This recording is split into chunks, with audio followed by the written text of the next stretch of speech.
From now on, Holy Father, not my will, but your will be done.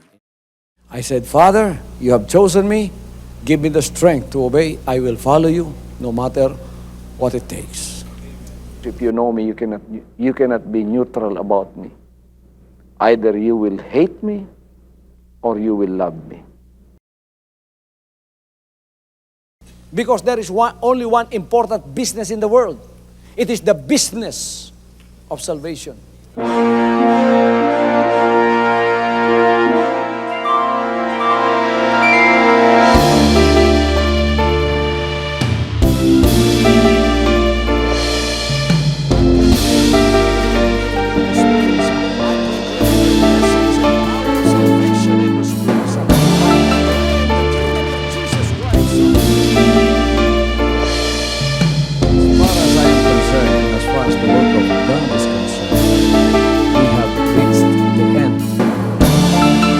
September 13, 2003.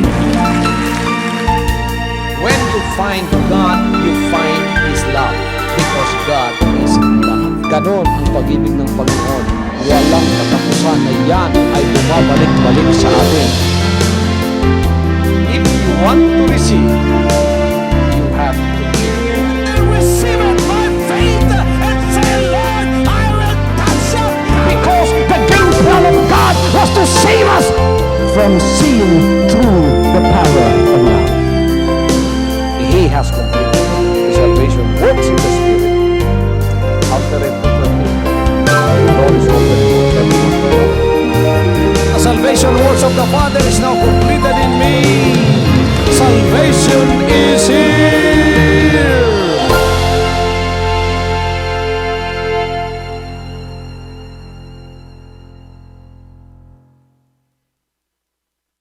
Binibigay natin ang kapurihan sa Panginoon sapagkat dumating sa ating mga buhay ang mga salita ng katotohanan na walang iba kundi din naman ang salita ng buhay na susulat dito. You know, before the Word of God came to us, the Word of God was brought to us by the Lord Jesus Christ. In the Old Testament, it was brought by the apostles that were sent by God. They suffered in bringing to us the Word of God. The apostles also suffered in bringing to us the Word of God. Itong lahat ng mga mensahero ng mga salita ng Diyos na pinapadala ay nagtiis ng mga pag-uusig at kahirapan upang maihatid lamang sa atin ang mga salita ng katotohanan na ating hinahawakan, binabasa, at napapakinggan sa mga sandaling ito. Mga kapatid, ang mga salitang ito ay hindi dumating sa atin na hindi nagkaroon ng mga apoy ng pag-uusig sa buhay ng mga nagdala nito. At sapagkat ito ay nakatayo at tumayo hanggang sa mga sandaling ito, sinasabing ang mga salitang ito ay pinadaan sa apoy at naging ginto't dalisay na kung tatanggapin natin ngayon, ang salitang yan ay mga salita ng katotohanan at ng buhay na makapagliligtas sa ating mga kaluluwa. Ang mga salita ng Panginoon ay siyang ginagamit na instrumento ng banal na espiritu upang tayo ay magkaroon ng isang spiritual na buhay. Kayo dito, marahil naririto at hindi pa kayo tumanggap sa ating Panginoong Hesukristo. Hindi pa ninyo siya tinanggap bilang inyong personal na tagapagligtas. Sa kadahilanan kayo ay makasalanan pa at wala pa sa kalooban ng Diyos. Kaya, wala kayong spiritual na buhay. Meron kayong physical na buhay. Ngunit, wala kayong spiritual na buhay. Merong magandang balita para sa inyo na sa mga sandaling ito, habang nakikinig kayo, ang nasa telebisyon, nanunood kayo, ang magandang balita ay maari kayong magkaroon ng spiritual na buhay sa mga sandaling ito. Sapagkat ang mga salita ng Diyos ay nagdadala ng buhay. Hindi physical, kundi spiritual. Kaya sinabi ng Panginoon sa kanyang banal na salita, napakaganda ng paa ng mga nagdadala ng magandang balita. Paano sila ipadadala kung walang nagpadala sa kanila? Paano sila mangangaral kung hindi sila ipinadala? At paano silang ipadadala kung sila ay hindi ipadadala ng Panginoon? Nagpapasalamat tayo sabagat sa mga sandaling ito, merong mga bulaang mga ngaral, ngunit meron din namang tunay na nangangaral na ang dala ay tunay na salita ng Diyos. Tulad ng napapakinggan ninyo ngayon, binasa natin mula sa apostol na si James ang mga salita ng Diyos kung paano niyang dinescribe. Sinabi ni James na ang mga salita ng Diyos ay mga salita ng katotohanan. Sinabi niya rito sa verse 18, of His own will begat He us with the word of truth, that we should be a kind of first fruits of His creatures. Ang lahat ay magsabing word of truth. Salita ng katotohanan. Ang lahat ay magsabing salita ng katotohanan. Ang ibig sabihin, hindi na kailangang maging saksi pa ang iba upang tumayo ang salita ng Diyos. Ang salita ng katotohanan ay nakatayong mag-isa. Does not have to have a witness in order for the truth to stand. Sa korte, bago mapatotohanan ang isang katotohanan, kailangang may mga saksi muna. Ngunit ang mga salita ng Diyos, hindi na kinakailangan ng mga witness o saksi sapagkat siya sa kanyang sarili ay katotohanan. Take it or leave it, the Word of God is unique. The Word of God stands alone. Anong sabi ni David? The Word of God is forever settled in heaven. Hindi na magigiba ang mga salitang yan ng Panginoon. Itong mga salitang ito ay salita ng katotohanan at ito ang buong-buong pangungusap ng Diyos na ibinigay sa tao at ngayon ay nasa sa ating mga kamay. Gusto ba ninyong makipag-usap sa Panginoon? Sinong gustong makipag-usap sa Panginoon? Pag-uwi ninyo mamaya, mga kapatid, buksan ninyong Biblia ninyo at pagkatapos basahin ninyo, ang Diyos nakikipag-usap sa inyo. Sa mga sandaling ito, pumunta kayo rito, I guarantee you that you will hear the Word of God. I guarantee you that you will hear the voice of God. Whenever you come to this cathedral and I preach, I guarantee you that you will hear from the voice of God. The Word of God is the voice of God. Ang mga salitang ito, ang Diyos mismo yan. Alam ba ninyo, mga kapatid, na ang mga salitang ito, ang Diyos mismo yan? Ang salita ng Diyos ay ang Diyos mismo.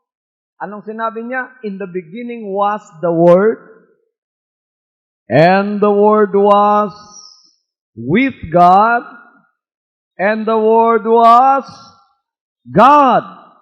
I always hear from God. In fact, pagpunta ko rito ngayon, nakikipag-usap muna ako sa kwarto ko sa Panginoon. Can you see my thoughts? Can you see my thoughts? You cannot see my thoughts. Hindi niyo nakikita ang pag-iisip ko. Kaya, ang mga salita, mga kapatid, ang siyang gumagawa ng pag-iisip. Ang gumagawa ng mga pag-iisip natin ay ang salita. At pagka naporma na yung pag-iisip natin, lalabas yun at sasabihin na natin. At yon ay magiging salita. Itong lahat ng nababasa ninyo rito, ito ay pag-iisip ng Panginoong Diyos. Ito ang itong nilalaman ng kanyang pag-iisip para sa atin. At pagka binabasa natin yan, siya ay nakikipag-usap sa atin at naririnig natin ang kanyang boses. Kaya bawat basahin natin at pakinggan ang mga salita ng Diyos, naririnig natin ang boses ng Panginoon. You hear the Word of God, then you hear the voice of God. Because the Word of God is God Himself. Kaya makapangyarihan ang mga salitang yan, mga kapatid. Pagka napapakinggan ninyo rito, nagiging lalong buhay para sa inyo. Alam ninyo ang mga salitang yan ang gumawa ng langit at ng lupa? Alam ba ninyo yan ang salita na nagpahinto sa araw? Sa panahon ni Joshua?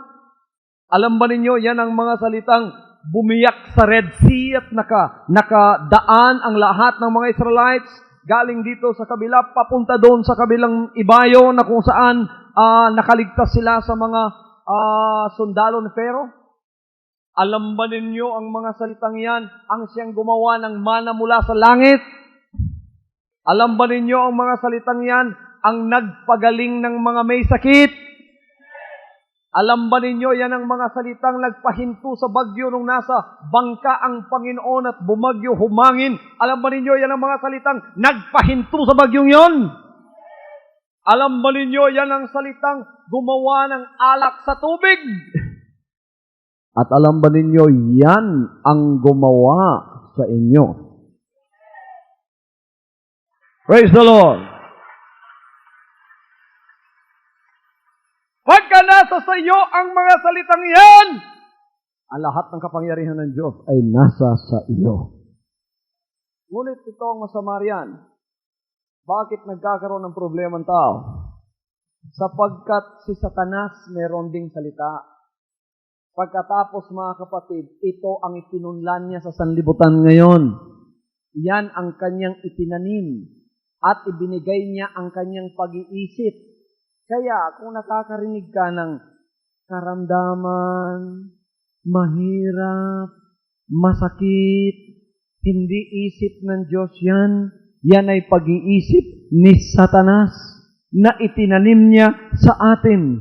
Dapat bunutin pagkatapos itanim na muli ang salitang makapangyarihan, ang salita ng Diyos na nagbibigay ng buhay. Hallelujah! Ang mga salitang yan ay nagbibigay ng buhay sapagkat maaari nating itanim ang mga salita ng Diyos. Kaya sinabi ni James dito sa verse 21, wherefore lay apart all filthiness and superfluity of naughtiness, and receive with meekness the engrafted word. Ano natin magsabing receive with meekness? The engrafted word, which is able to save your souls. Tanggapin natin ang itinanim na salita na makapagliligtas sa iyong kaluluwa. Ang salita pala ng Diyos, maaaring itanim sa ikaliligtas ng iyong kaluluwa. Tingnan ninyo, very definite dito si James, mga kapatid, sapagkat meron lamang iisang salita ng Diyos, sinasabi rito na ang salita ng Diyos na ito ay itanim natin sa ating mga puso. Ano, pagka nagtatanim kayo ng isang bagay, ang inihintay ninyo sa itinanim ninyong yan ay tutubo at magkakaroon ng buhay. Ang salita ng Diyos, binhi na maaring itanim sa ating mga puso, sa ating isip ngayon. Ngayon, nagtatanim ako, naghahasik ako sa inyo ng mga salita ng Diyos. Maaari pala nating itanim yan sa ating puso at isipan. At hintayin nating tumubo at lumago at magbibigay ng buhay.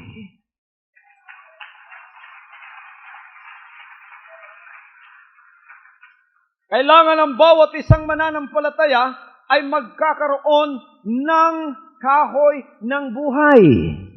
Meron na ba kayong kahoy ng buhay? Kung wala pa, buksan ninyo ang inyong puso, itanim natin ang salitang ito, pabayaan nating tumubo hanggang sa lumaki ito, maging puno. Pagka naging puno yan, kahoy na, ang tawag kahoy ng buhay. Pagkatapos magkakaroon ng bunga yan, hindi ka na mamamatay pa. Sapagkat ang bungang yon ay bunga rin naman ng buhay. Kaya itanim natin yan sa atin. Ang lahat ng napakapakinggan natin, itanim natin sa lupa ng ating puso. Nakapakinig tayo kaninang umaga na yung pangapat na uring lupa lamang ang tatanggap ng mga salita ng Diyos. Pagkatapos walang bato, malalim, malambot, tatanggap yun ng mga salita ng Diyos, binhi ng kanyang salita. At pagkatapos, magkakaroon ng maraming bunga, bunga ng pagpapala. Kaya yung tunay na mga anak ng Diyos,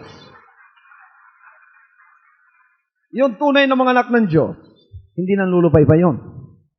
Kasi merong kahoy ng buhay sa loob ng kanilang pagkatao. Sa loob ng kanilang buhay ay merong kahoy ng buhay na kung saan siya ang nagbibigay pagkain sa kanila sa bawat panahon. Kaya yung tunay na anak ng Diyos, hindi na natitisod yun, hindi na namamatay. Hindi na nanlulupaypay. Hindi na bumabalik na muli sa sanlibutan. Anumang kapagsubukan ang dinadaanan niya, pinakakaya ng Panginoon sa kanya. Pagka ikaw dumadaan sa kapagsubukan ng buhay, ang salita ng Diyos sa loob mo, nangungusap sa iyo sa pamamagitan ng pag-iisip mo at sinasabing, anak, kaya mo yan. Praise the Lord! Pagka meron kang trial at meron kang tribulation, tila hindi mo kaya. Tapos mangungusap ang salita ng Diyos sa loob ng puso mo, sasabihin, anak, kaya mo yan.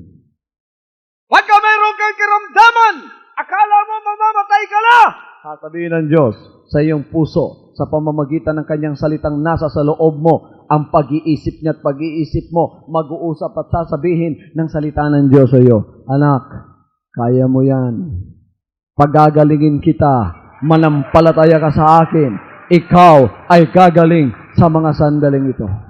On the other hand, si Satanas naman, tumisip-sip din sa iyo, pagkatapos sinasabi niya, hindi mo na kaya yan, mamamatay ka na.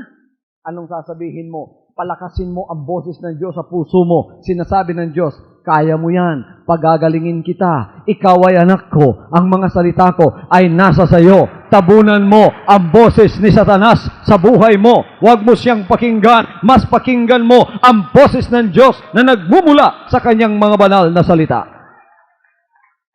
Sinasabi naman dito sa verse 25, but whoso looketh into the perfect law of liberty, and continueth therein, he being not a forgetful hearer, but a doer of the work, this man shall be blessed in his deed.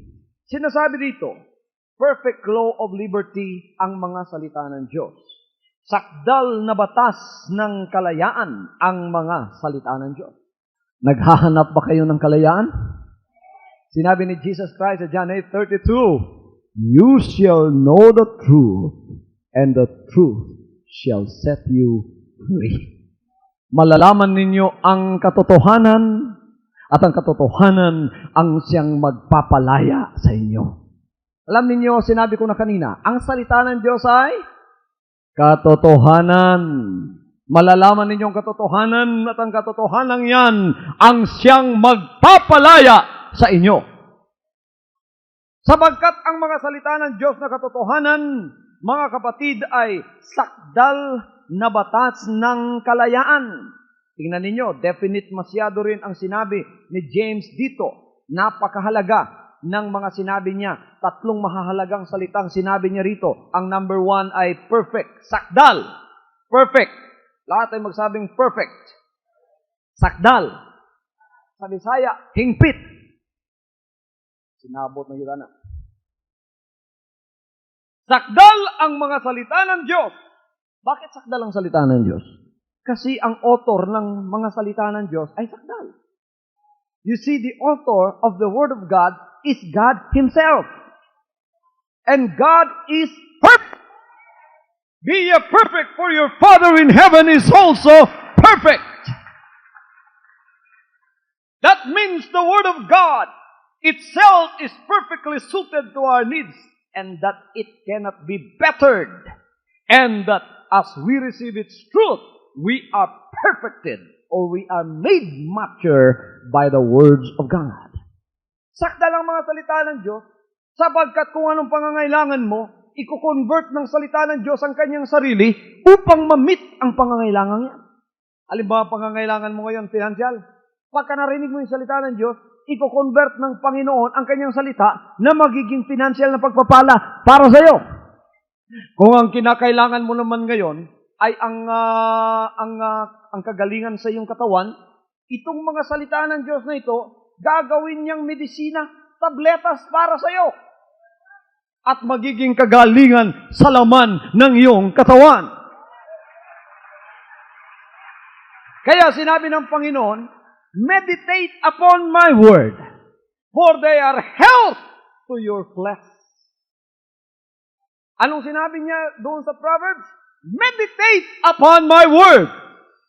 That means look at my word. That means you must have to chew from the word of God. Because they are health to your flesh. Sapagkat ito'y medisina sa iyong katawan.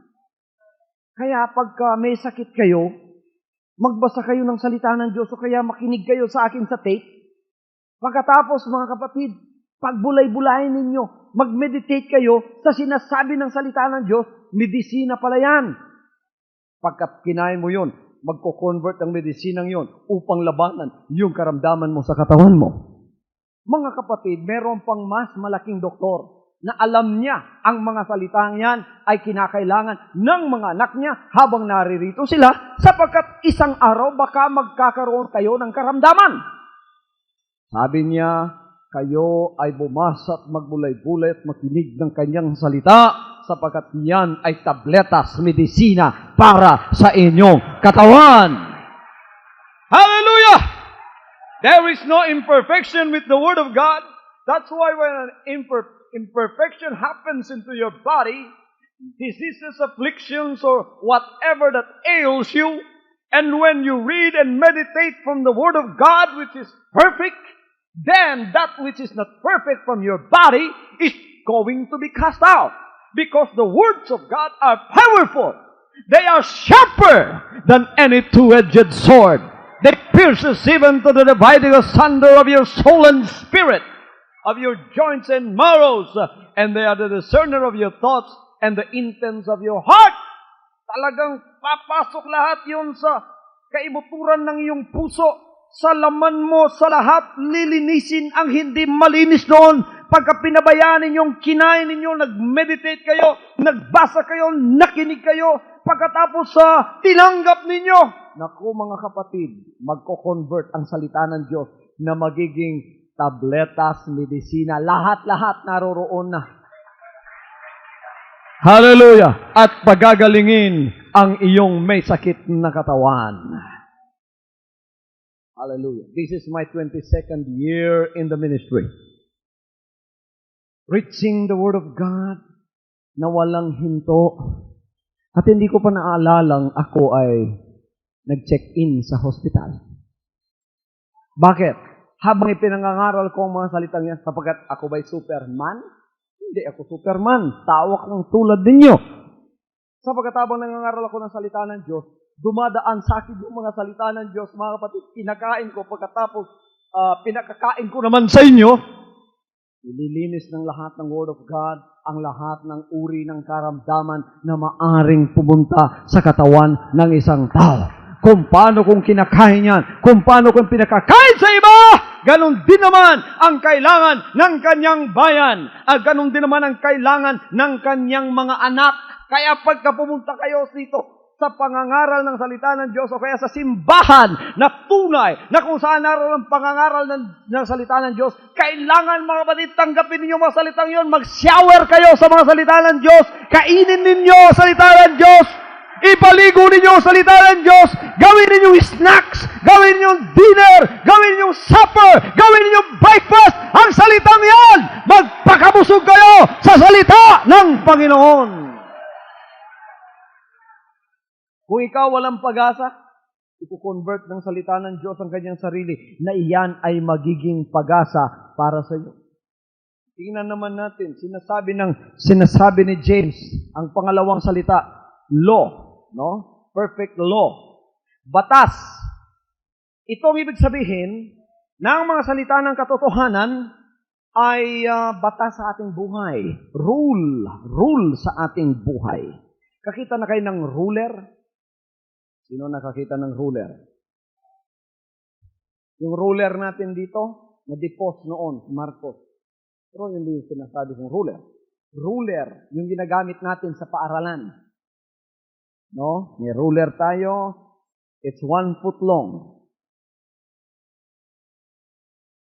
Noong nag-aral kayo, may ruler ba kayo? Okay. Praise the Lord. Mabuting mga estudyante.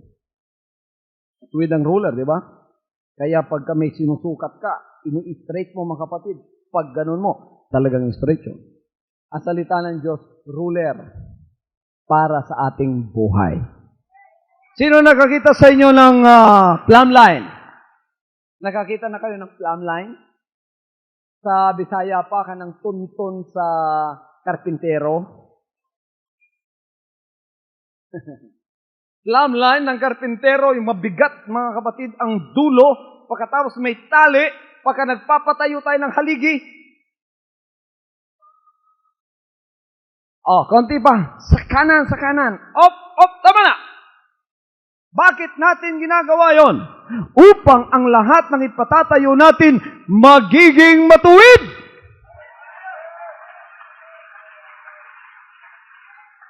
Ang salita ng Diyos ay hindi lamang ruler. Yan ay plumb line sa ating mga buhay. Kaya pinangangaral ang mga salitang yan without fear or favor. Kaya mga kapatid, kung minsan, maraming nagagalit sa akin. Sabagat pinangangaral ko, ang plumb line na yan, matuwid!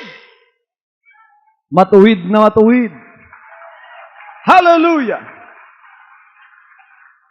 Meron doon sa Villamor. Noong pastor pa ako sa maliit na simbahan ng Villamor Street, nangaral ako mga kapatid, nangangaral ako at ang pinangangaral ko yung bunga ng laman na hindi kalooban ng Diyos. Ganito at ganon, Galatians 5:19, alam niyo kung anong bunga ng laman na naroon. Naku, akala ninyo, meron na palang nagalit sa akin, sabi niya, mamaya ang kibuloy na yan, paglabas talagang susuntukin ko yan. Pagkatapos nalaman ko, pagkatapos na mga kapatid, na natapos ng service sapagkat nagalit pala siya. Anong kinagalit niya? Sinabi niya, bakit niya pinangangaral ang buhay ko dyan? Bakit alam niya ang buhay ko? Kasi nangangaral ako doon na huwag suntukin yung asawa, yung kamay mo hindi binigay ng Panginoon para suntukin mo yung asawa, pala suntok pala ng asawa yon. Praise God. Everybody say, praise the Lord. Kaya maraming nasasaktan sa mga salita ng Diyos. Pagka kayo'y pumasok dito, huwag ninyong asahan na yung mga salita ng Diyos susunod sa kurbatsure ng buhay ninyo. Hindi susunod sa kurbada ng buhay ninyo ang salita ng Diyos. Sabagat ang salita ng Diyos ay matuwid. Pagka kayo'y pumasok dito, ang katuwiran ng Diyos ibababa sa inyong mga buhay at sasabihin kung anong mali at sasabihin kung anong hindi tama, sasabihin kung anong kasalanan, sasabihin kung ano ang hindi kalooban ng Diyos. Masaktan kayo o hindi, ang mga salitang yan ay mananatiling salita ng Panginoon. Hallelujah! Hallelujah! This is the rule of our life. It contains God's commandments, which are always for our own good. May mga batas diyang ng Diyos sa mga salitang yan, batas ng Diyos na para sa ating sariling kaayusan at para sa ating sariling kabutihan. Naririyan ang sinasabi ng lahat ng Panginoon kung anong dapat nating gawin sa ating personal, sa ating spiritual, sa ating physical, sa ating mental, sa lahat ng uri ng ating mga paglilingkod o kaya sa ating buhay. Naririyan ng lahat ang batas para sa atin. Sundin na lamang natin. sa ating batas para sa ating kapwa-tao. Anong sinasabi? Mahalin mo ang iyong kapwa-tao tulad ng pagmamahal mo sa sarili mo. Kaya nangangaral tayo ng mga salitang ito sapagkat minamahal natin ang mga makasalanan. Kayong nasa harap ng inyong television sets, ako'y nangangaral sapagkat kayo ay mahal ng Diyos. Ngunit ang pangangaral na yan, pagka pumasok kayo ay pumapasok sa kaharian. At sa kaharian ay merong hari. At sa kaharian ay merong batas na ipinatutupad. Yan ay ang batas ng kaharian ng Diyos na makikita ninyo sa kanyang mga banal na salita. At walang shortcut ang pagpasok sa langit o sa kanyang kaharian. Kaya nung nakita niya si Nicodemus, anong sinabi niya?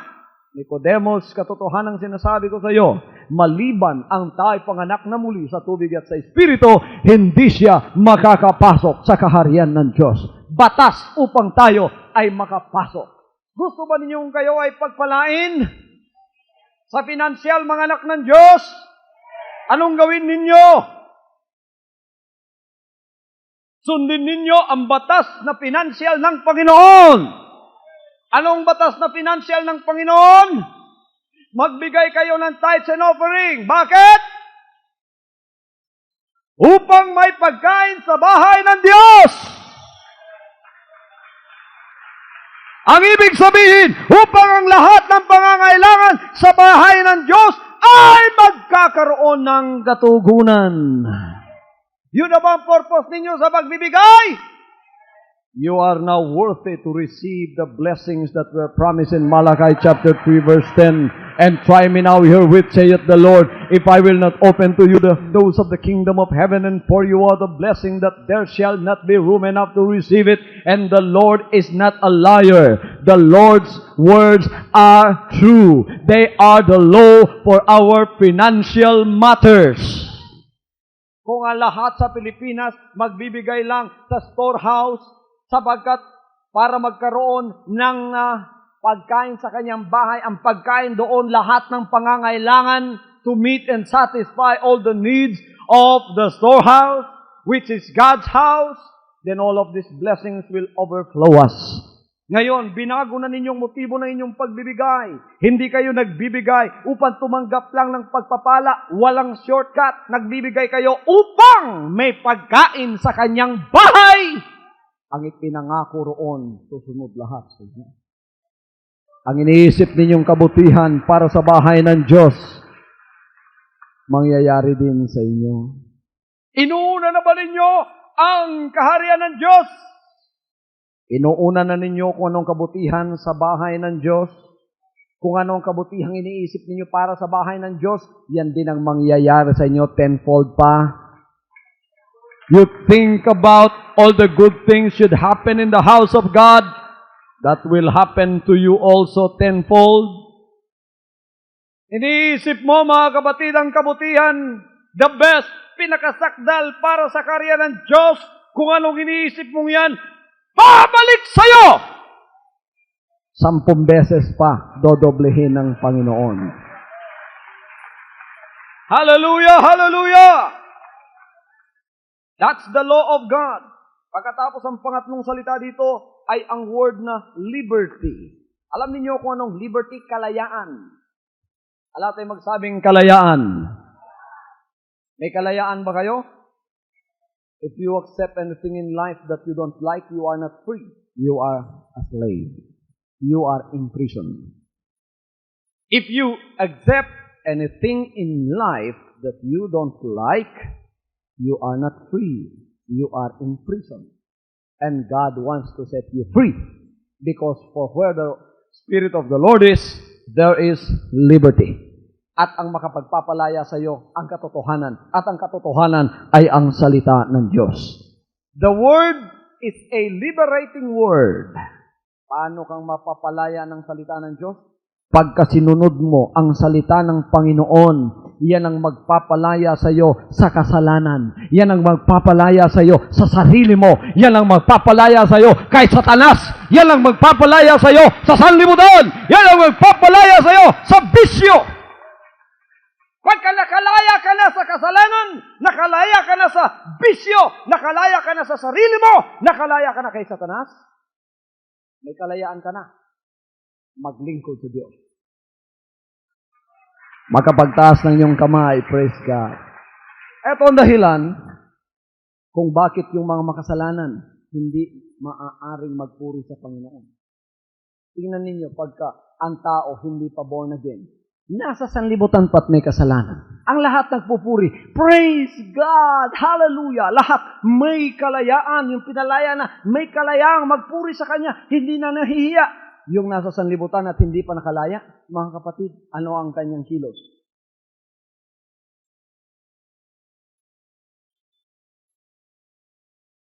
Nakatali siya! Sapagkat hindi pa siya malaya.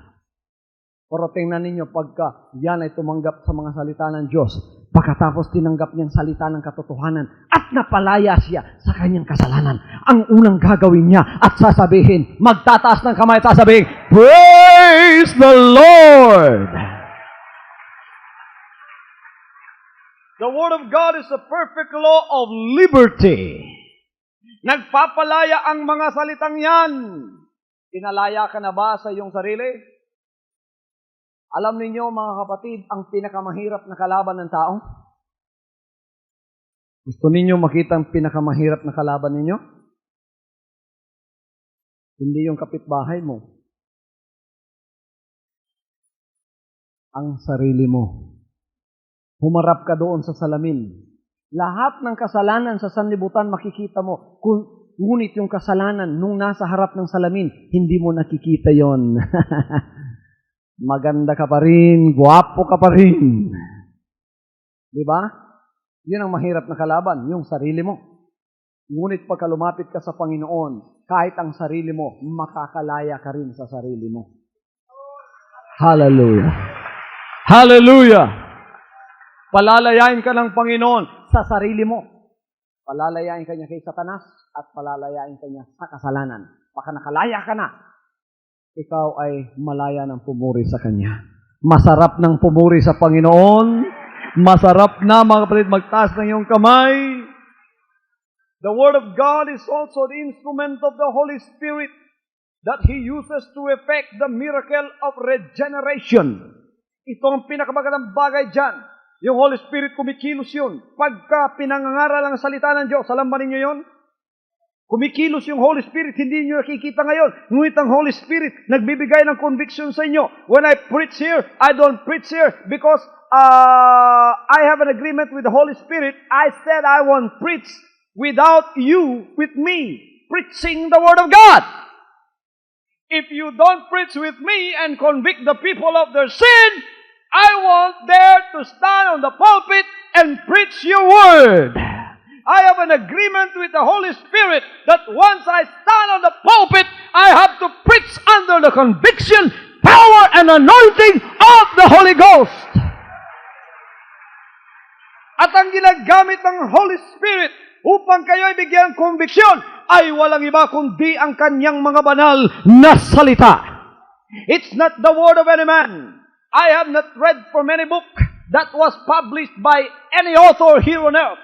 I am only preaching from the Word of truth, the Word of God, because this is the instrument of the Holy Spirit to effect the miracle of regeneration. Kaya sinabi niya rito, mga kapatid, sa verse 18 ng napakagandang pangungusap, of His own will begat He us with the Word of truth, that we should be kind of first fruits of His creatures.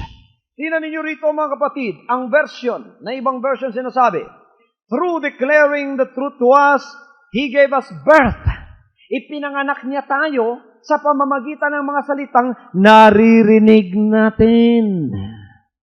Paano nanganganak ang isang babae?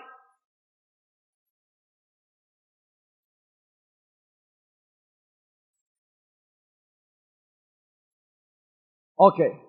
This is the miracle of childbirth. Pagka nag-asawa, ang dalawa, pagkatapos yung binhi ng lalaki pumunta sa babae, pagkatapos mga kapatid, magki-create yun ng buhay. Amen? Paano ka pinanganak? Sabi ng Diyos, pinanganak ka raw sa pamamagitan ng kanyang salita. Ito palang salita ng Diyos, ito pala mga kapatid ay binhi ng Diyos. na pagka pinakinggan mo, papasok sa puso mo.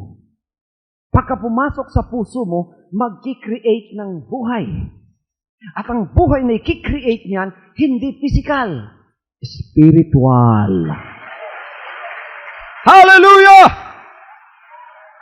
Pagkatapos na magka-create ng spiritual na buhay, magkakaroon ka ng desisyon.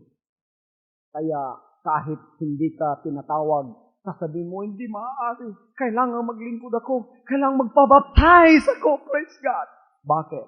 Sapagkat ikaw ay meron ng nagdadalang tao ka na sa Espiritu. Malaki na yung anak mo sa Espiritu. Yun ang spiritual na buhay mo. Ikaw mismo yun.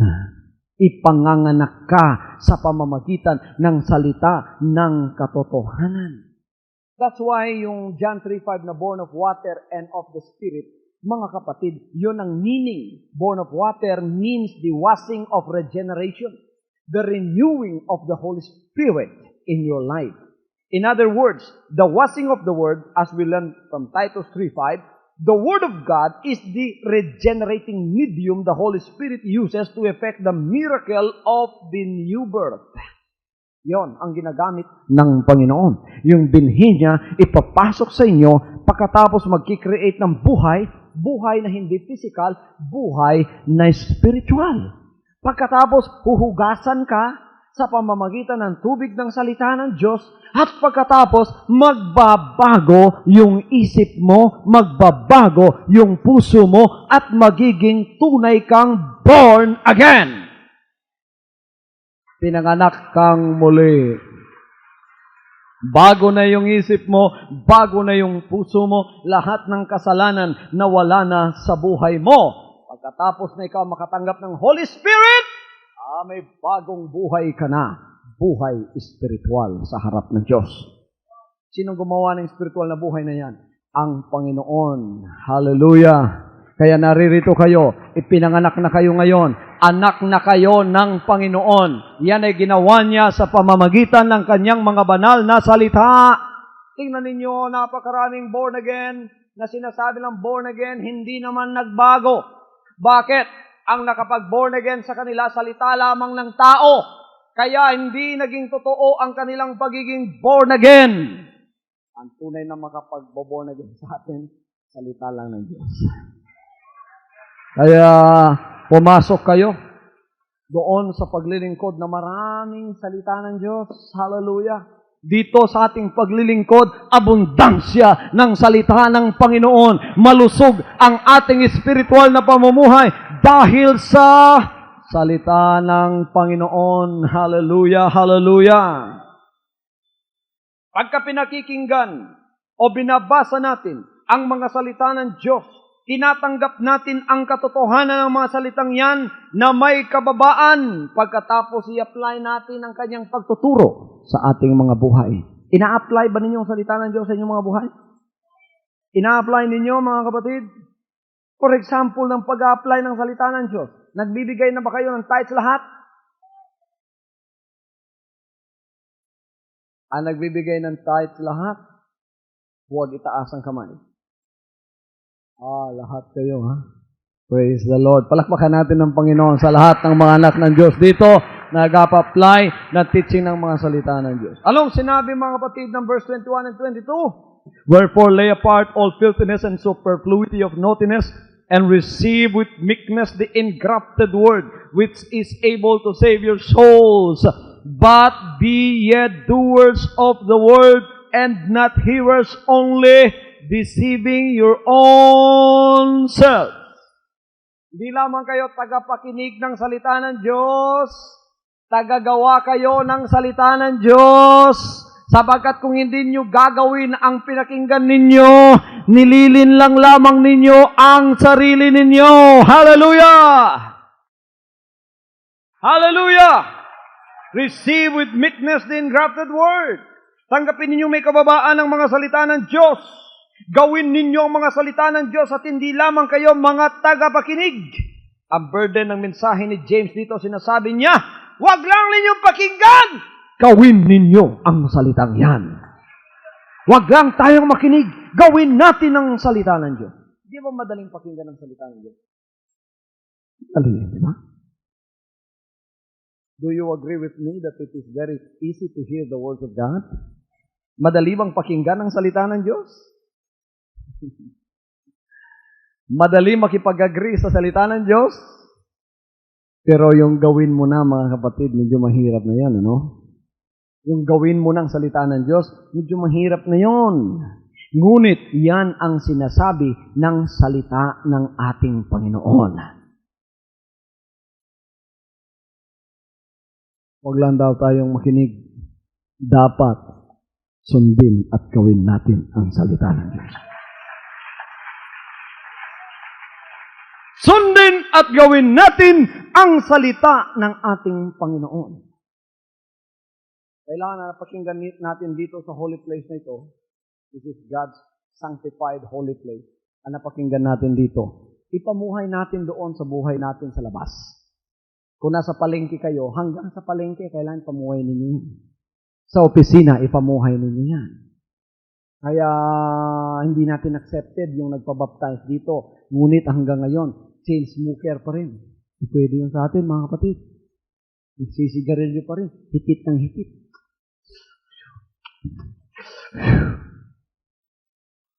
Sinabi ng Panginoon, huwag mong sirain ang kanyang templo. Huwag mong dumihan ang templo ng Diyos. Pumasok kayo sa bahay, takpan ninyong lahat ng pintuan at lahat ng mga bintana.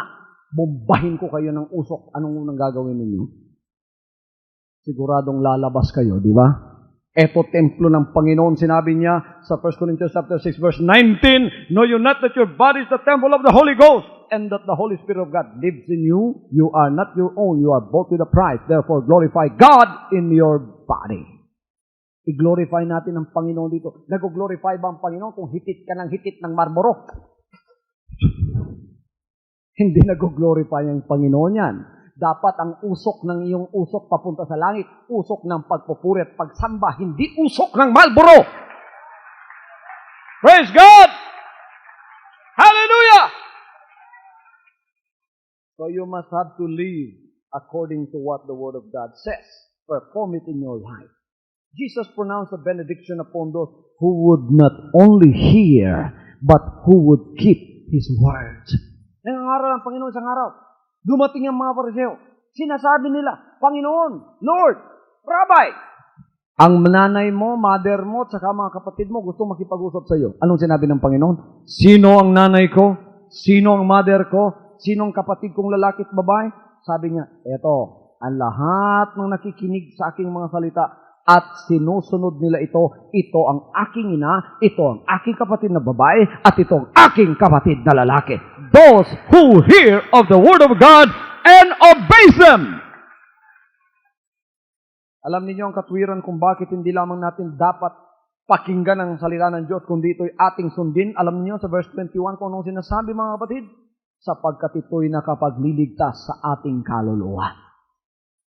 The Word of God is able to bring us into the experience of God's salvation, not only from sin's penalty, but also from sin's power. May kapangyarihan ng kasalanan. Kaya tingnan ninyo, nung wala pang kapangyarihan ng Diyos sa inyo, kahit anong hulagpos ninyo sa kasalanan, hindi kayo makahulagpos sa kasalanan. Pagka New Year, gagawa kayo ng New Year's resolution. New Year's resolution ko, praise God, hindi na ako iinom, hindi na ako magsisigarilyo, hindi na ako magbabarkada ng masama, hindi ko na aawayin yung asawa ko, pagkatapos maging matuwid na ako, New Year's resolution ko ito. Anong New Year's resolution? Na pagka dumating ang 3rd week ng January, ayun, bumalik na naman sa kanyang kagawian. Noong bago siya na gumawa ng New Year's resolution, isang paketeng sigarilyo lang ang kanyang nauubos. Pagkatapos ng New Year's resolution, dumating na naman sa kanya yung bisyo, mga kapatid. 3 pakete na ng sigarilyo. Pagka February 4 na pakete na, bumalik sa sariling kagawian. Walang kapangyarihan. Ngunit pagka dumating sa iyong salita ng Diyos, sinunod mo yan. Yan ay masigit na kapangyarihan pa sa kapangyarihan ng kasalanan. Kaya ikaw ay makakabitiw sapagkat ang Espiritong papasok sa iyo ay mas higit na kapangyarihan kaysa Espiritu Aalisin din sa iyo, mga kapatid, ang penalty ng kasalanan. Kaya wala ka ng guilt sa puso mo. Mayroong ibang mga tao, masyado silang guilty sapagkat nasa sa kanila pa ang penalty ng kasalanan. Pagka nangangaral ako dito, mga kapatid, nagagalit sa akin. Bakit? Napaka-guilty naman ng puso sapagkat nasa sa kanila ang penalty ng kasalanan. Pagka dumating ang salita ng Diyos, plumb line sa buhay mo, tutuwid ang buhay mo. Pagkatapos sasabihin ng salita ng Diyos kung sino ka, sasabihin ng salita ng Diyos kung anong kasalanan mo. Huwag mong kagalitan ng salita ng Diyos. Magpakababa ka, tanggapin mo, sabihin mo, Panginoon, mas makapangyarihan ka po sa akin na makapagliligtas sa akin. Ang mga salitang yan, tinatanggap ko na may kababaan ang itinanim na salita sa aking mga puso. Ako ay magiging bago sa harapan mo mula ngayon. Hallelujah! Hallelujah! Kailangan lumapit tayo sa mga salita ng Diyos at gamitin natin ang salita ng Diyos tulad ng paggamit natin ng salamin upang makita natin ang tunay nating kanyuan. Pagkatapos, i-adjust natin accordingly ang buhay natin ng tulad nakita natin sa salamin. Bago kayo pumunta rito, huwag kayong magsinungaling. Sino ang humarap sa salamin? Taas ang kamay. Yung hindi nagtaas ng kamay, kanya pala ganyan ang itsura ninyo. Ang salita ng Diyos ay gamitin natin bilang salamin sa ating espiritual na pamumuhay. Ang salamin nagsisinungaling ba? Naku, hindi magsisinungaling ang salamin. Tingnan niyo pagka humarap kayo sa salamin. Pagka kayo ay duling, sasabihin ng salamin, duling ka talaga. Pagka may muta ka, talaga'y pakikita ng salamin sa iyo, may muta ka. Pagka ikaw, mga kapatid, marumi yung mukha mo, bagong gising ka, may laway ka pa, papunta dito. Sasabihin ng salamin sa iyo, naku, may laway ka. Pagka ikaw hindi nagsuklay ng buhok mo, parang salag ng biti ng buhok mo, naku. Sasabihin sa iyo ng salamin ang katotohanan, hindi magsisinungaling ang salamin yan. Pagka humarap ka, puro ang mukha mo marumi, ang buhok mo walang suklay, may laway ka, may muta ka, anong gagawin mo? Tapos duling ka ba? Anong gagawin mo? Susuntukin mo ang salamin? Huwag mong suntukin ang salamin, sapagkat walang kasalanan yan. Huwag mo akong suntukin, wala akong kasalanan. Amen! Walang kasalanan ng salita ng Diyos. Nagsasalita lang yan ng katotohanan. Praise God! Anong ginawa mo? Pagka nakita mo ang sarili mo na wala kang suklay, you have adjusted your life accordingly. Kumuha ka ng suklay, naayos mo yung buhok mo, praise God. Yan ang purpose ng salamin. Pagka nakita mo yung mukha mo marumi, kumuha ka, mga kapatid, ng panghilamos, naghilamos ka, nagpulbo ka, lahat-lahat ginawa mo upang ma-adjust mo yung sarili mo according to what you have seen in the mirror. Pagkatapos na-adjust mo yung sarili mo, nayos mo! Yan ang ibig sabihin ng salita ng Diyos. When I preach the Word of God and you see the mirror of your soul through the words of God, don't get angry with me. Adjust your life accordingly to what the Word of God says. Hallelujah! Linisin mo yung buhay mo tulad ng sinasabi ng mga salita ng Diyos. Hallelujah! That's why Jesus employed a very interesting simile here. It is of a man looking at his face in the mirror. And then he sees that it is dirty, but he does nothing about it. He might just as well have not looked into the mirror. What shall we do then? How should we use God's Word as a mirror? We should peer into it, as it is the meaning of the word beholding. Behold it and look it at the same word meaning. Behold it, beholding and look it have the same root word and have the same word meaning. Isa lang ang ibig sabihin ng look it, behold it, and beholding. Tingnan mo ang mukha mo doon sa salamin ng mga salita ng Diyos. For he beholdeth himself and goeth his way, and straightway forgetteth what manner of man he was. Tingnan ninyo, mga kapatid, pagka hindi pala natin sinusunod yung salita ng Diyos, humarap tayo sa salamin, nakita natin napakalaki ng mga muta natin, ang laway natin nandito, kumuha tayo ng basket, pumunta sa palengke. Nililin lang natin ang sarili natin. Amen! Ngunit alam kong lahat kayo naniniwala sa salamin dito. Bakit? Tingnan nyo, ang gaganda ninyo, ang gagwapo ninyo, ang gagwapa ninyo, mga kapatid. Alam ko lahat kayo mga babae dito, humarap sa salamin, pinayo ang gagwapa ninyo, di ba? Nakita natin mga kapatid. Palakpakan natin ang Panginoon. Ang salita ng Diyos ay salamin ng ating kaluluwa. Kaya nakikita natin dyan ang ating kasalanan. Tinitingnan natin, pinakikita ng Panginoon sa atin. Kaya sa verse 25, But whoso looketh into the perfect law of liberty and continueth therein, he being not a forgetful hearer, but a doer of the work, this man shall be blessed in his deed. We should look at ourselves in the mirror of the Word, not casually, but with a view to seeing our true state. Ang tunay nating pagkatao sa Espiritu, kailangan ang siyang makita natin. For when we look at our face in the mirror, we see what we should never see otherwise. We can only see our face with the help of a mirror. Hindi mo makikita yung sarili mo kung wala kang mirror, sapagkat ang mirror nagsasabi sa iyo ng katotohanan, kailangan i-adjust mo ang sarili mo. Pagkatapos gamitin mo yan upang makita mo ang tunay mong kalagayan. Pagka ikaw pinakita ng mirror o salamin ng tunay mong kalagayan, baguhin mo ang sarili mo. Kung marumi ka, baguhin mo. Kung payat ka, magpakataba ka. Kung kailangan mo ng suklay, magsuklay ka. Kung kailangan mo manghilamos, manghilamos ka. Gawin mo ang lahat ng yan upang maging kaaya-aya sa harap ng Panginoon. When the mirror reveals sin and failure in our life, we are to deal with this sin and failure at once. Pagka pinakita ng mirror, ng salamin, na mayroong pagkukulang sa buhay natin, mayroong failure, mayroong kasalanan, kailangan agad-agad makipag-deal tayo. Tulad ng sinasabi ng salamin ng ating kaluluwa. Ano sinabi ni James sa verse 21? Wherefore lay apart all filthiness and superfluity of naughtiness, receive with meekness the engrafted word which is able to save your souls. Anong sinabi niya? Wherefore lay apart. Itabi natin. Itabi natin mga kapatid. Ilagay natin sa tabi natin words. When you see the dirt on your face, clean it off. Deal with it. Use plenty of soap and water. Ibig sabihin, pagka nakita mo sa salamin, marumi ang mukha mo. Linisin mo. I-deal mo yung duming yun. Kumuha ka ng maraming tubig at sabon. Praise God! Manghilamos ka. Mataas yung buhok mo. Magpagupit ka. Kung lalaki ka. Kung babae ka,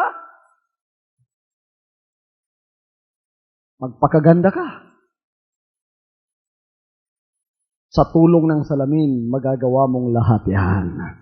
Kung may duming nakikita mo sa buhay mo at nakinig ka ng pangangaral ng salita ng Diyos, huwag kang umiyak.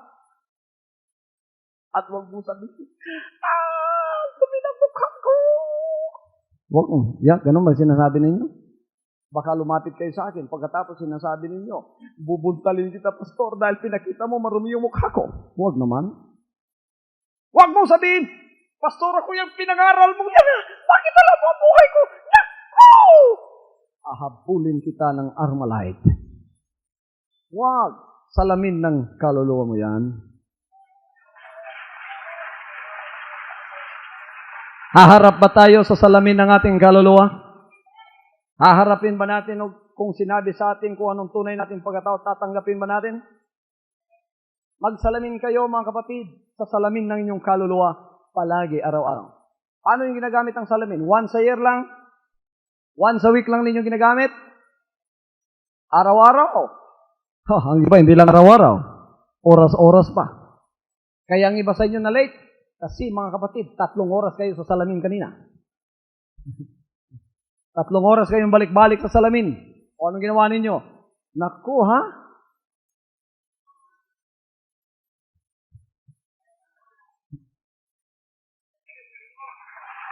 Hindi naman ninyo gustuhan yung baro ninyo. Nag-chase na naman kayo ng baro. Pagkatapos, ganun din.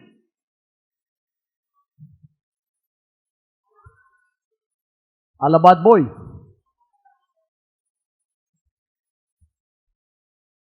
Palagi ninyong ginagamit ang salamin para makita ninyo ang natural ninyong pagmumukha. Eto mga kapatid, mas mahalaga ang salamin yan. Palagi nating gamitin upang makita natin kung ano ang sinasabi niyan patungkol sa ating mga buhay. clean it when it is when our face is dirty. Let's clean it off. Deal with it. Use plenty of soap and water. Kung paano mong gawin ito, mga kapatid, ang Diyos ang magtuturo sa iyo. Ako'y nangangaral dito, marumi ka pala sa tithes, hindi ka pala nagbibigay. Huwag kang magalit sa akin. Magbigay ka ng tithes. Hallelujah. Ikaw pala, hindi pa totally nag-break off sa bisyo mo. Chain smoker ka pa hanggang ngayon. Pagkatapos sabi mo, anak ka ng Diyos.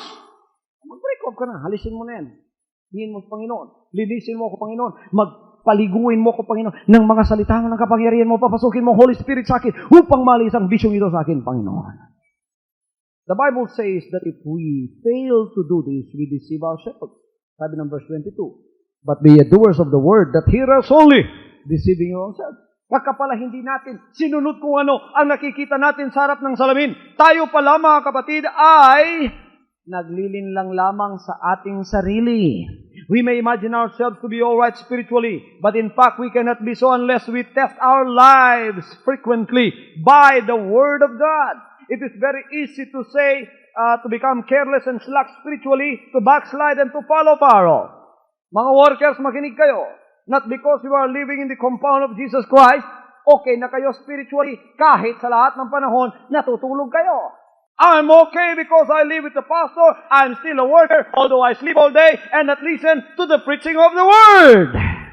When it comes time for intercessory, natutulog ka pa rin. Nakala mo okay ka pa rin. Hindi na. Hindi okay yon sa harap ng Diyos.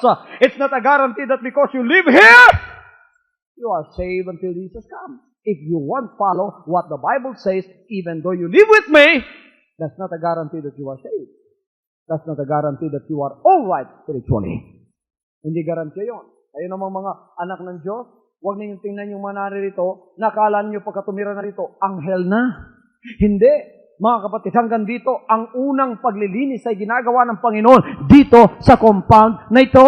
Napakarami ng mga imperfect na pinapasok ng Panginoon dito. Ngunit ang salaming yan ang ipinakikita sa kanilang mga buhay, tulad naman ng salamin na pinakikita ng Diyos sa inyong mga pamumuhay. Pagka hindi natin sinunod ang nakikita natin sa salamin at nilinis at inadjust ang ating buhay, nililin lang natin ang ating sarili. Kaya wag lamang tayong makinig sa salita ng Diyos. Anong gagawin natin? Sundin at tuparin natin ang iniuutos ng mga salita ng ating Panginoon.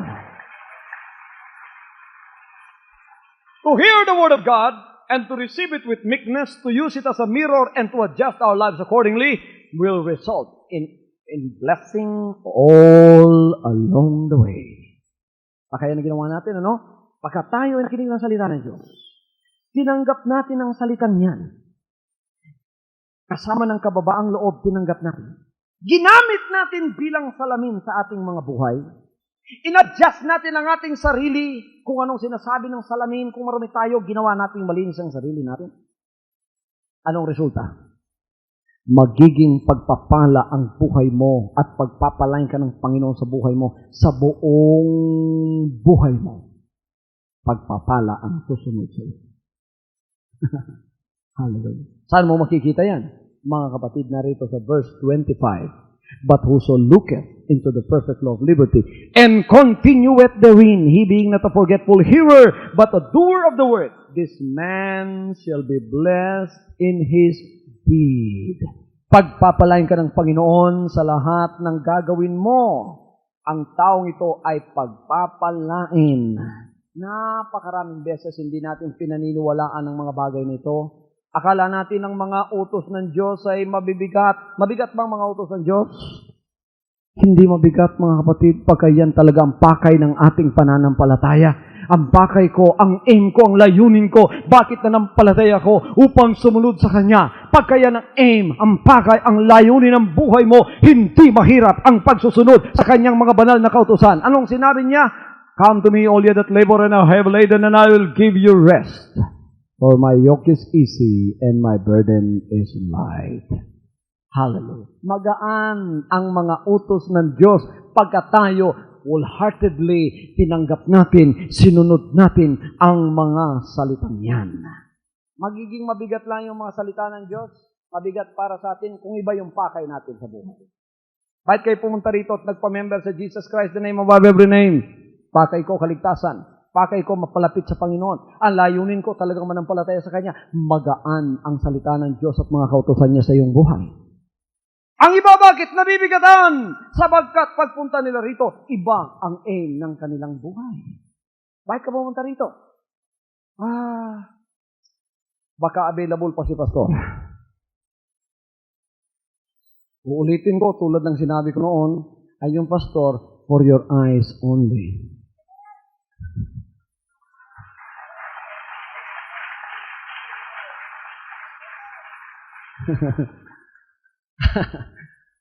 Pagka hindi niyo pinaniwala yan, talagang mabibigatan kayo. Praise the Lord. Ano bang aim niyo rito? Naku, Pastor, ako po'y humingi ng maaasawa ko. Praise God. At nakikita ko parang kayo ang kasugutan ng Panginoon sa buhay ko. Kapatid, baguhin mo yung dalangin mo. Hindi kalooban ng Panginoon yan. Baka mabigatan ka lang. At pagkatapos, hindi rin makapanatili sapagkat iba ang pakay ng buhay mo. Kailangan ng pakay ng buhay mo, pumunta ka rito, kaligtasan ng iyong kaluluwa! Hallelujah! Praise the Lord! Praise the Lord! Praise the Lord! Ang mga utos ng Diyos, palaging para sa ating kabutihan. Pagka sinusunod natin yan, para sa ating kabutihan ng lahat ng mga salita ng Diyos. Kaya sinabi ni Ezekiel at sinabi rin ni David sa Psalms, mga kapatid, sabi niya, tikman ninyo kung di ba matamis at napakasarap ng mga salita ng Diyos. Pagka binabasa ko ang Psalms 119, the whole chapter, pagkatapos sinasabi dito ni David kung ano ang talagang pagpapalang magiging resulta ng pag-ibig at pagsusunod ng mga salita ng Diyos, naku, talagang napakasarap. Parang honey sa ating mga panlasa ang mga salita ng Diyos na yan. Hallelujah! Hallelujah! Masarap ang mga salita ng Diyos. Natitikman ba ninyo? Ha? Sa umaga, bumasa kayo ng 3 chapter ng Old Testament beginning with Genesis. Sinong gumagawa na niyan? Kinagabihan bago kayo matulog, bumasa kayo ng 2 chapter ng New Testament beginning with Matthew. Kainin ninyo habang binabasa ninyo, markahan ninyo yung mga salita roon na nakapagbibigay ng malaking mensahe at blessing sa buhay ninyo. Hallelujah! Masarap pagkatapos manalangin kayo sa Panginoon, itong relationship ninyo sa Kanya, dumalangin, sabihin lahat sa Kanya ang inyong burden. Kung meron kayong karamdaman, sabihin sa Kanya. Anong dinaramdam niyo sa katawan mo? Masakit ba yung tiyan mo? Sabihin mo, Panginoon, masakit ang tiyan ko. Pagalingin mo ako sa mga sandaling ito. May problema ka ba sa bahay mo? Exactly kung anong problema sa bahay mo, sabihin mo, Panginoon, yung anak ko matigas ang ulo, palambutin mo, Panginoon. Panginoon, yung asawa ko, praise God, may problema ko sa kanya, isumbong mo sa Panginoon, sabihin mo lahat sa kanyang problema mo. Pagka sinasabi mo lahat ng problema mo, magtataka ka, mawawala sa iyong kabigatan, mapupunta sa kamay ng Panginoon, ang resulta, kasagutan, hintayin mo, kundi ba sasagutin ng Panginoon lahat ng pangangailangan mo. Hallelujah! Tulad ng sinabi ko kanina, gawin mo ang magagawa mo sa bawat araw at maging kontento ka kung ano pa ang desire mo o pagnanasa mo, sabihin mo sa Panginoon at huwag mo nang alalahanin ang sinabi mong pagnanasang yon. Ibigay mo na sa kamay ng Panginoon and then live contentedly with what you have and God is going to bless you after that. Yan ang sinasabi ng mga salita ng Diyos. Don't worry about what you eat tomorrow. Don't worry about what you drink, what you shall put on. It's not your life more than raiment, more than food, more than drink. Don't worry. Sabi ng Panginoon, huwag mong alalahanin ang mga kakainin mo. Kung ano binibigay ko sa bawat araw, kontento ka. Kung may kahilingan ka pa, ibigay mo sa akin at hintayin mo ang kasagutan kung kalooban ko. Agad-agad, ibibigay ko sa iyo yan. Naalala ko nung nandito ako for the first time, 1989 dito sa lupang ito. Mga kapatid, yung bahay ko, nipahat. Oh, talagang for 2 years I was living in a nipahat here. I was contented. Nasa Villamor ako, ang bahay ko, pagka umulan, konting ulan lang. Naku, ang tubig hanggang dito na, doon sa sala namin. Pagkatapos, iba-iba pa yung naglilitawan doon. Kontento rin ako. Sinasalo ko. Sabi ko, hindi kalooban ng Diyos ito. Wala ako dito. Pero kung ako ang hihingi ako sa Panginoon, sasabihin ko, bahay na hindi ganito. Pero hanggang nandito ako, kontento muna ako sa pakitong kalooban ng Diyos. My desire is to live in a good house, but I'm still here. I'm contented until the Lord fetch me out of here and put me in a good house. I'll be contented. But I have a desire in my heart. I don't worry at all. Pinibigay ko sa Panginoon yun. Nalis niya ako doon, nilagay ko sa dalape niya. Praise God, kontento ako. Pagkatapos na nando doon, pinakita ng Diyos, nabibigyan tayo ng katedral ng ganito, wala pa. I was being contented, nando doon tayo sa Wajim, mas mainit pa kaysa dito, praise God. Hindi pa sa atin, mabaho pa. Sapagat lahat ng klaseng uri ng tao pumapasok doon. Pagkatapos tayo pa naglilinis ng mga dura nila. But because it is the will of God for us to be there at that very time, we were contented, even though that the Lord was already showing us that He is going to give us a very nice cathedral and that we have it right now. But we were contented in that state because that was the will of God for that time. Hallelujah! Nalis tayo ng Panginoon doon. Pagkatapos, iniba na naman yung bahay ko. Yung bahay ko naging pawid, mga kapatid, at naging nipahat. Pagka umuulan, lakas pa naman ang ulan dito. Naku, hindi ko alam kung saan ako susuot. Hindi ako nagreklamo sapagkat yun ay kalooban pa rin ng Diyos sa mga oras na yon. Ngayon, binigyan ako ng maganda-gandang tahanan ng Panginoon kahit hindi pa bahay, kwarto pa lang, pero at least pagka umuulan, hindi na ako nababasa. Kontento pa rin ako. Praise God. If God will give us an 8-story apartment complex where we could live according to the will of God, nandado doon lahat ng worker o sino pang magiging worker, alam ko, maraming member pinakita ang Diyos dito ng mga BSGL ngayon, naging full-time worker. Nakita ko, hindi ko lang sasabihin sa iyo kung sino. Kontento pa rin tayo! Amen! Live with contentment according to the Word of God. Pagkatapos ang resulta, pagpapala sa lahat ng buhay mo. Pagka dumalangin ka, pakikinggan ka ng Panginoon. May hiningi ka, ibibigay ng Panginoon. Iniisip mo pa lang, ibinibigay na ng Panginoon sa'yo. Gawin mo lang ang dapat mong gawin sa bawat araw. Ang lahat ng pagdanasa mo, ibigay mo sa Kanya. All of your desires, give it to the Lord and never worry about your life anymore. May trabaho ka, ayusin mo yung trabaho mo. Ano ibig sabihin ng don't worry? Huwag ka na magtrabaho bukas. Ano ibig sabihin ng don't worry? Pumunta ka sa opisina niyo, matulog ka na lang doon. Hindi. Magtrabaho ka ng maigi. Kung binabayaran ka sa inyong opisina, magtrabaho ka, gawin mo ang lahat. Praise God. Talagang ganoon mga kapatid ang gagawin natin, and then the Lord will let all of the blessings follow us. Amen. Doon sa opisina mo, binabayaran ka, kailangan i-plus ang record mo doon. Sa opisina ninyo, kailangan i-plus ang lahat ng record ng mga Jesus Christ members doon. Pag kami nanggugulo doon, nag-i-strike, huwag kayong sumali. Hindi kalooban ng Diyos yun. Hindi natin ipinaglalaban yung makakain natin. Sabagat kung kalooban ng Diyos, tataasan ang sweldo mo, hingin mo o hindi. Ang mismong amo mo, hawak-hawak ng Panginoon, ang utak at puso niya, sasabihin niya, hoy, taasan mo, yung sweldo ng anak ko. Pero kailangan, ang lahat ng Jesus Christ members na nagtatrabaho, sa pinagtatrabahuan ninyo, sinisweldohan kayo, kahit maliit ang sweldo ninyo, kailangan ibuhos ninyo ang lahat ng makakaya ninyo na ang record ninyo riyan maging A+. Bakit? Upang maluwalhati nila ang Panginoon at masasabing, tunay na ikaw ay Kristiyanong anak ng Diyos. Kung nasa paralan ka naman, isa kang anak ng Diyos at ikaw ay estudyante, pagsikapan mo na ikaw ay maging top sa klase mo upang mapuri naman ang Panginoon. Kung ikaw ay may maliit na negosyo, nagtitinda ka lang kung tinitinda mo sa palengke, kailangan pagsikapan mo na ikaw ay maging matapat sa negosyong ibinigay ng Diyos sa iyo.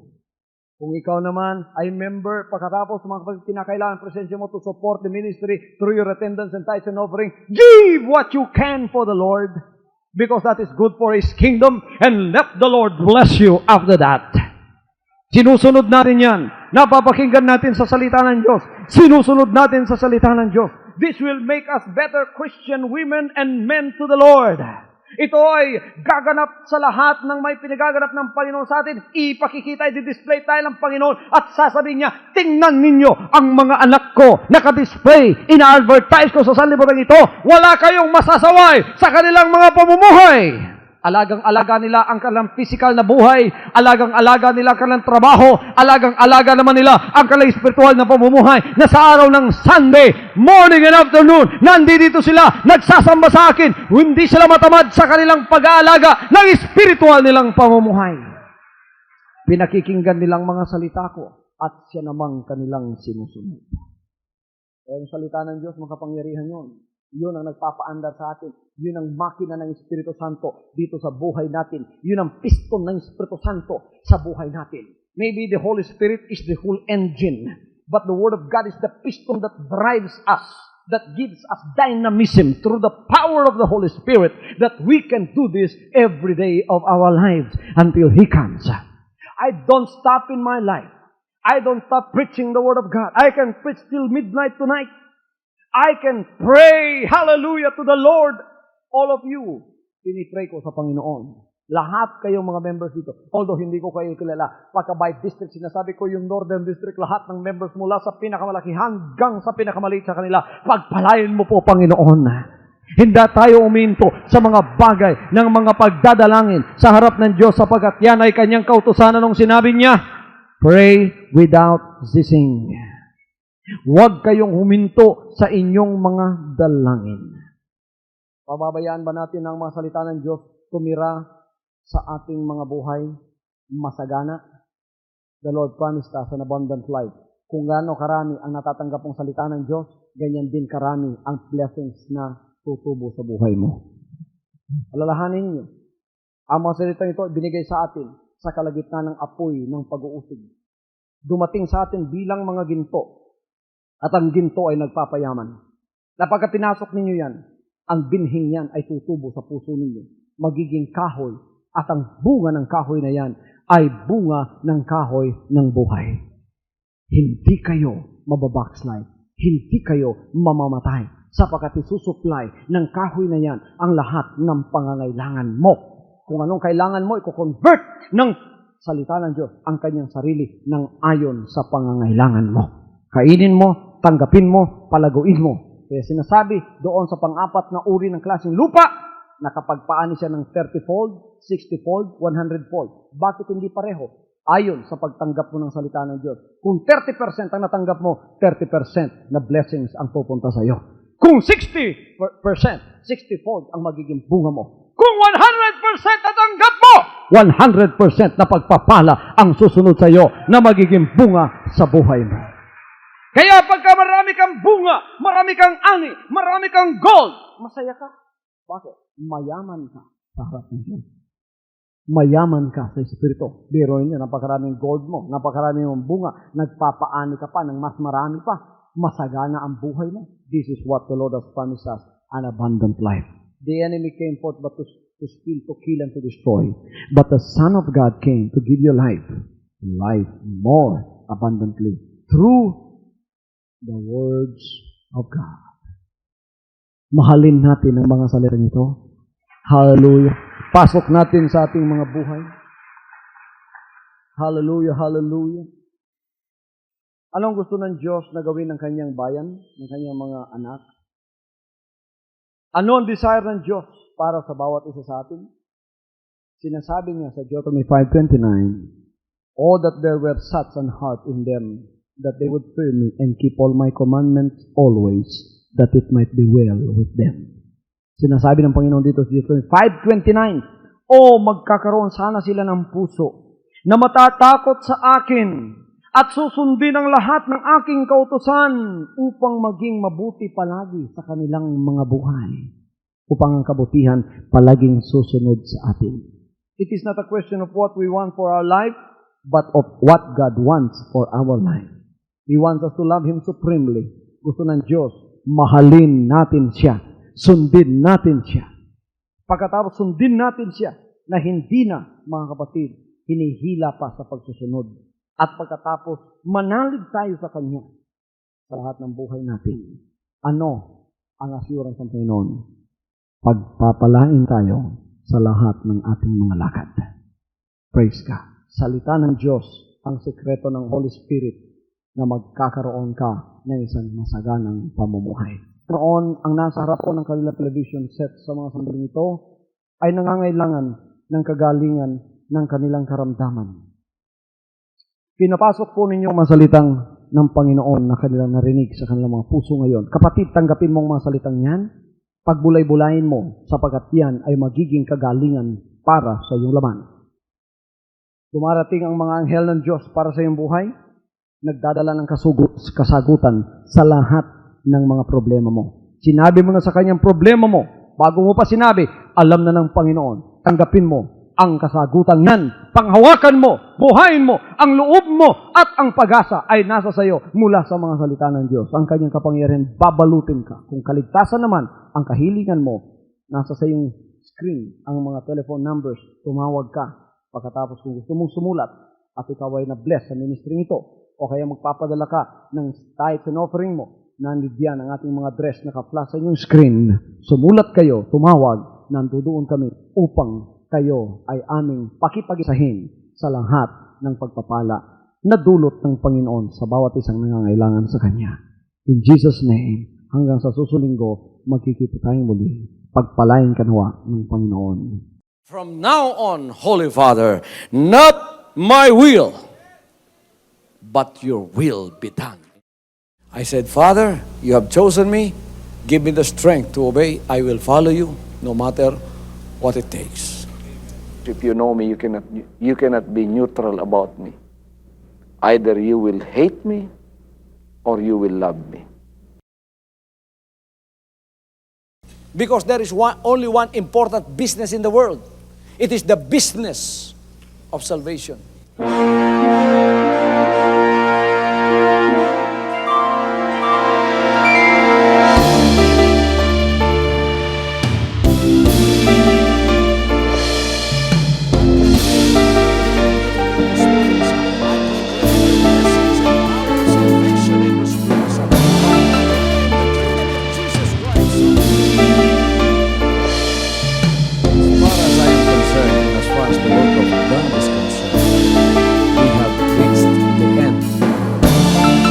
September 13, 2003.